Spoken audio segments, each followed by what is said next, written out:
quite a competition. Now, as far as the current ranks of the Divas division, if they said, all right, Annie, you have control of creative with the Divas division, what major three major changes would you do?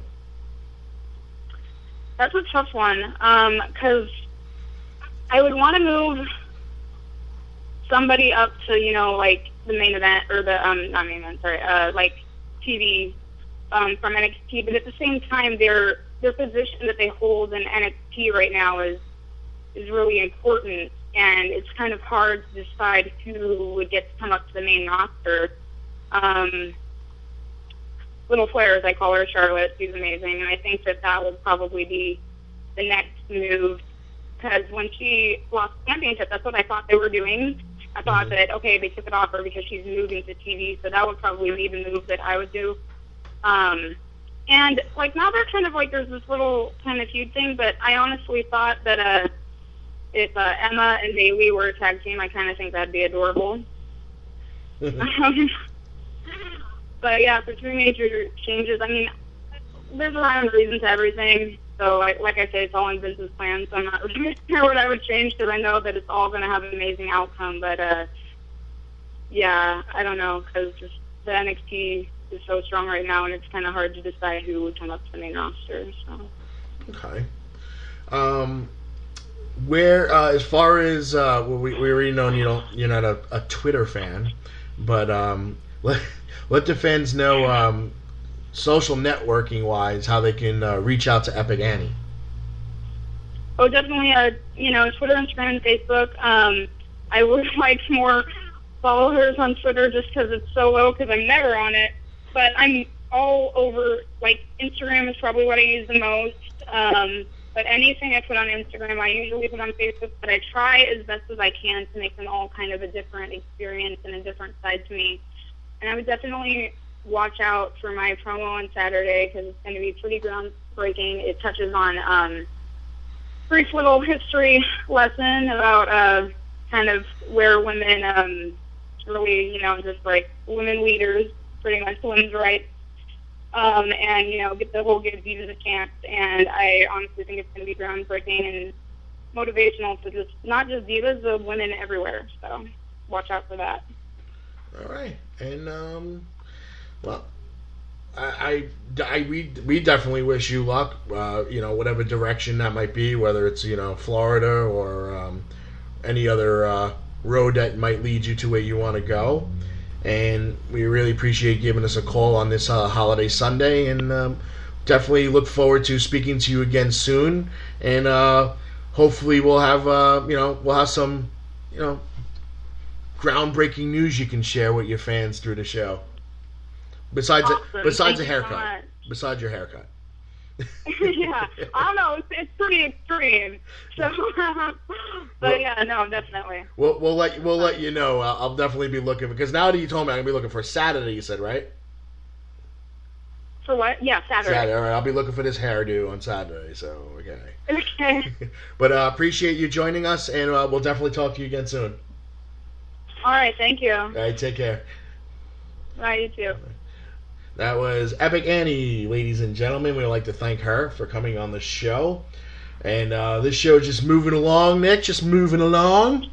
Nice and quick. I mean, guest after guest, and we got one more coming up, too. So. Yep, actually two. We'll have Joey and Daniel of the Wrestling Snobs. Are giving us a call in about 10 minutes or so. But we got some news I want to report. Remember Thunder Rosa? Yes. Yes, very, very sweet, very talented, very beautiful. She just sent us an 8x10 and autographed, and a nice personal note attached to it. She was we were the first radio show that she ever did, and it seemed to take off from there. I mean, she's been everywhere I read. She's been all over now. I mean, all over California, and just her name is everywhere. And apparently, all the hard work that she's been doing is paid off. The unstoppable Thunder Rosa has been granted an opportunity of a lifetime and will be traveling to Japan with Stardom Wrestling in a few days. So that was posted on the 3rd. She actually might be in transit as we speak. But congratulations to Thunder Rosa for having that opportunity to wrestle in Japan and just to learn and grow within a different wrestling industry, a different feel, different atmosphere of just everything, and it's gonna be. It has to be amazing. It has to be amazing. I mean, Japan is, yes, WWE is the be all end all, but Japan is an absolutely amazing wrestling area. Like, that's where a lot of talent gets started, is in Japan. Yep. And she texted me, and she was like, "Did you read my Facebook? Did you read my Facebook?" I'm like, "No, not yet." And I had her. I went to my Facebook on my phone. I read it, and she was like, "If you could be any more excited through a text message, I mean, you." She was just so excited she couldn't sleep, and oh my God, I just wish her all the luck in the world, and I definitely hope she gets noticed by somebody, and it's just, hard work pays off. I mean, that's the bottom line for everybody that, exactly. That says that I commit myself to this. I've been doing this for years and blah blah. Don't always wrestle like somebody's watching, because you never know, somebody might be watching. So don't ever give a half-assed show. Always give 110%, because you never know who's watching the show. You never know who's watching that might tell somebody who knows somebody, and then they come down and they watch you. So it happens. Just hard work does pay off. So and the only way to make it big is to give 110% every single time you're out there. Right. You're absolutely. All right, we're going to go to a commercial break, and when we come back, we'll be joined by the Wrestling Snobs. This should be very interesting. So sit back, relax, and enjoy your hard-boiled eggs. We'll be back in a couple of minutes. The following announcement has been paid for by the New World Order. You're listening to Damage 365 Radio, and this is ECW Original, the Angry Amish Warrior Roadkill. Chickens.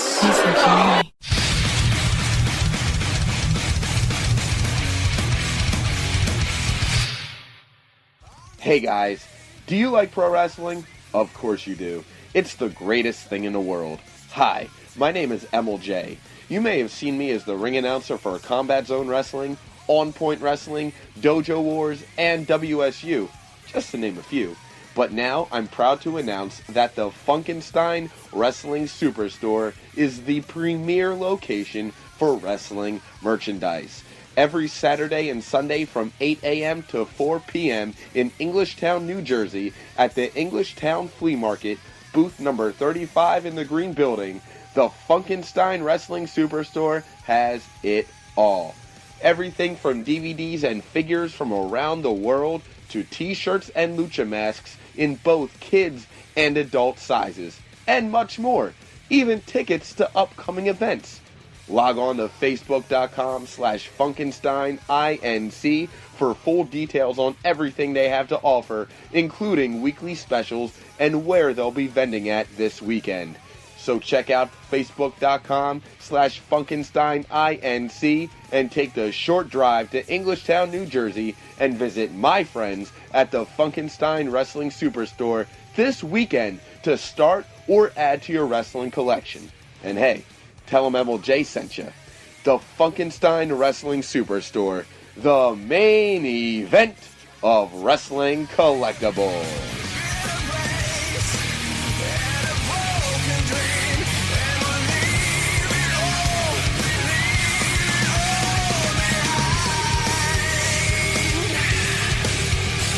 In the year 1775, the sounds of gunfire brought in the American Revolution.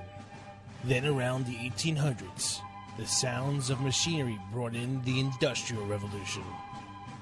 And on April 10th, 2015, a new sound brings in the SOW revolution.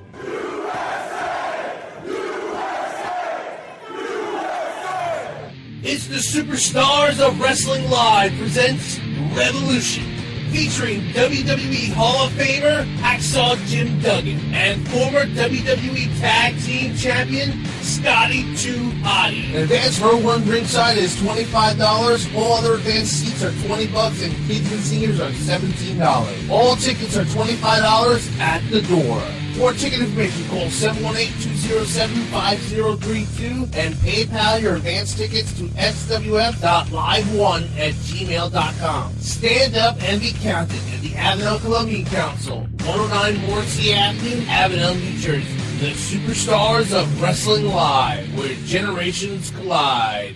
The following announcement has been paid for by the New World Order. And we're back, ladies and gentlemen, and we are joined at this time by Joey and Danny. They are the Wrestling Snobs. Welcome to the show, guys. You're having you. So, how did this all start? I mean, every radio show and podcasts and YouTube shows have their own little unique twist of why they started. Sometimes it's a little vindictive, but how did this all start with you guys? Well, I used to, Jerry and I would hang out and watch wrestling, and we always differed in opinions, and he would call me a snob. And so we were going to a lot of wrestling shows, and I said, it'd be cool if we did something and tried to review these things, and it just was organic from there. Okay. Now, have you ever caught any flack from any wrestlers or promoters? Well, have we not caught flack from? Shit. People legitimately don't like him. Right. Myers legitimately does not like us as people. Like, he refused to take our hands when we said goodnight to him. And we were like, where's this coming from? And so, quick little story, we were at an FTW show in Brooklyn, and we were talking after the show to Papadon, and he was next to Brian Myers, and we said goodnight to Papadon, we went to say goodnight to Brian Myers, and he looked at Danny and said, get out of here, get the fuck out of here. And Papadon goes, we left, and our friend said, our friend was behind us still there, and Papadon had asked Brian Myers, what's wrong with you? And Myers goes, I hate those guys. I really don't like those guys. Chachi legitimately hated me for a long time. I think you would know that. The Latin lover? Come on. How can you guys be so harsh on the Latin lover? Actually, he's not that bad. He serves a purpose, Danny. Yeah. I think that's a guy who can genuinely get heat. So I think you'd want a guy like that on your roster. There aren't many guys who could just genuinely get heat just by walking out. I mean, his in-ring ability is obviously really poor, but it doesn't matter. He has really good heat when he's at Warriors of Wrestling. I was put the belt on him. Well, I had him on the show quite a bit back. You guys listened to that show because you guys were licking your chops to rebut some of the things that he was saying. From what he told me, and then from what I've heard, the throwing of the toilet paper into the ring originated with you guys. Yes. Tell us how that started. I said to Danny, I said, we have to TP him because he's this bad. And it really all started because we had done a couple of shows, went to a couple of house shows, and we tore him apart. We just said he was a bad wrestler. We said we didn't like him. And then, we had a whole video about him, which got us a lot of heat. And we kept sticking it to him. And eventually, Joey came up with the idea to throw toilet paper. I guess from Jimmy Rave's run in Ring of Honor in 2005. Well, I had saw him at a house show where he wrestled Logan Black, and to be honest, the match wasn't that bad. I saw him, I said, hey, good match. And he didn't even know me besides the video. And he really looked at my hand, refused to shake it, and I told my friend in the back, well, I'm very good friends, but the boy tried to shake my hand. I wasn't having any of it. So I said, well, at this point, now it's legit. This is personal, and I have to embarrass him. So I didn't want to throw, multiple rolls, but that would give him multiple heat. I want to just throw one roll. That was the end of the day. Let's throw one roll and